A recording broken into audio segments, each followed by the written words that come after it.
인테리어 하신 분이 소리가 너무 울리면 안 된다고 그래서 흡음재를 많이 쓰다 보니까 오히려 찬양대들은 좀 손해를 본 것 같아요. 공명이 더 돼야 이쁘게 들리는데, 그래서 우리 주의자님도 조금 보완해져야 되지 않겠는가 이런 말씀을 하셔요. 좀 너무 귀한 찬양해 주셨는데 조금 더 보완 공사를 해야 될 것 같습니다. 흡음재를 조금 더 이제 해가지고 하면은 훨씬 아름다운 찬양이 될 것 같습니다. 지난주에도 교회의 비전을 보여주는 찬양으로 은혜 받게 했는데, 오늘도 주님의 임마누엘 사랑을 보여준 귀한 찬양 우리 찬양대 해주셨습니다. 너무너무 감사합니다. 우리 찬양대의 감사를 하나님께 영광의 박수 올립시다. 네, 우리 옆에 분하고 새 성전에서 보니까 훨씬 더 이뻐 보입니다. 좀 인사합시다. 네, 새 성전에서 보니까 훨씬 이뻐 보입니다.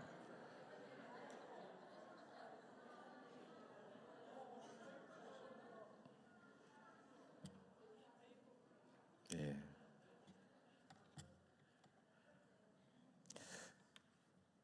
오늘은 8.15 해방 벌써 72주년을 앞둔 평화통일주일입니다. 오늘은 평화통일주의를 간절히 염원하면서 아픈 만큼 사랑합니다 라는 주제로 함께 은혜를 나누고자 합니다. 1945년 8.15 광복은요, 우리 민족에게 정말 출애굽 같은 그런 기적이었죠. 민족의 독립은 도저히 우리들의 힘으로는 불가능한 일이었기 때문에 그것은 뜻밖의 주신 하나님의 기적의 선물이었습니다. 1910년 우리는 일본의 강압으로 한일 합방 조약을 맺은 다음에 나라를 잃어버리고 1945년 해방을 맞이하기까지 36년 동안 엄청난 고생을 했습니다. 힘들게 지은 농산물은 공출을 당했고, 아버지는 보국대로, 형은 징용으로 그 전쟁터로 끌려갔고, 또 누나와 여동생은 성노예로 끌려갔습니다. 그리고 예배당에는 일본의 신사를 들여놓고 억지로 절하게 했고, 또 우리의 이름과 말과 글마저 일제에게 빼앗겼습니다. 애국자는 감옥으로, 지식인은 외국으로 망명하고, 백성들은 가난과 압제로 정말 죽지 못해서 살아갔습니다. 이제 그런 상황에서 갑자기 맞이한 해방이었으니 얼마나 감격스럽고 기쁘겠습니까?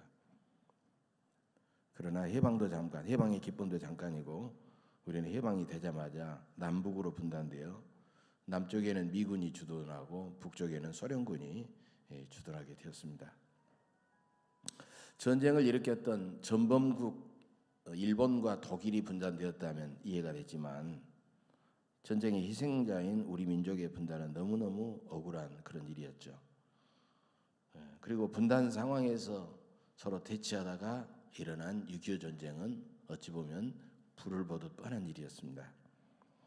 6.25 전쟁으로 삼천리 금수강산은 완전히 초토화되었고, 엄청나게 많은 재산들을 상실할 뿐만 아니라 수백만 명의 군인과 민간인이 희생을 당했습니다. 그리고 1천만 이상 가족이 생겨난 동족 상잔의 전쟁치고 세계전쟁 역사상 유례가 없는 그런 전쟁을 우리는 치렀습니다. 6.25 전쟁으로 얻은 것은 휴전선이 38선이 휴전선이라는 이름으로 바뀐 것뿐이었어요. 지금도 한반도는 심각한 대립과 갈등으로 미국과 북한에 의해서 전쟁의 위기감마저 느끼고 있습니다. 이럴 때 우리는 어떻게 기도해야 되고 어떻게 살아야 될까? 좀 답답한 마음으로 우리는 고민하지 않을 수가 없습니다. 그런데 오늘 본문에 나온 이스라엘 민족도 기원 800년 전에 그들도 남북으로 분단이 되었습니다. 남쪽은 유다 지파를 중심으로 유다 왕국을, 북쪽은 10지파가 합쳐서 이스라엘 왕국을 세워서 주변 나라들과 군사 동맹을 맺고 동족들끼리 계속 전쟁을 하고 자주 싸웠습니다. 오늘 본문에도 보면 북쪽 이스라엘은 강력한 아람 제국과 군사 동맹을 맺고 남쪽 유다를 침략해 왔습니다. 유다의 아하스 왕과 백성들이 크게 두려워하자 하나님께서 이사야 선지자를 통하여 아하스 왕과 백성들에게 이루하신 말씀이 오늘 본문 앞에 나온 4절에 나오고 있습니다.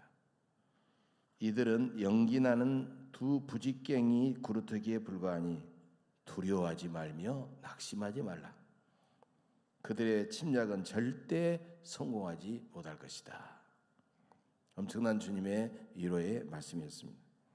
그리고 하나님은요, 이사야 선지자로 하여금 그들이 하나님을 시험해보라고 했을 때 하나님을 시험하지 않겠나라고 하자 본문 14절을 아예 약속의 말씀으로 주셨어요.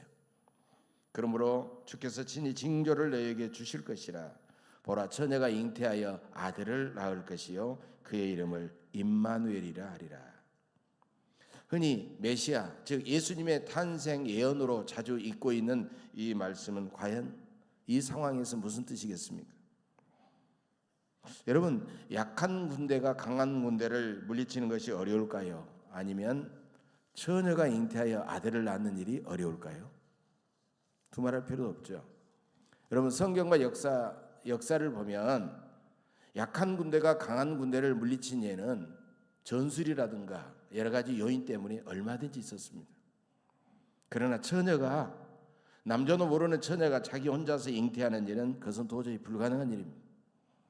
따라서 14절의 뜻은 이런 뜻입니다.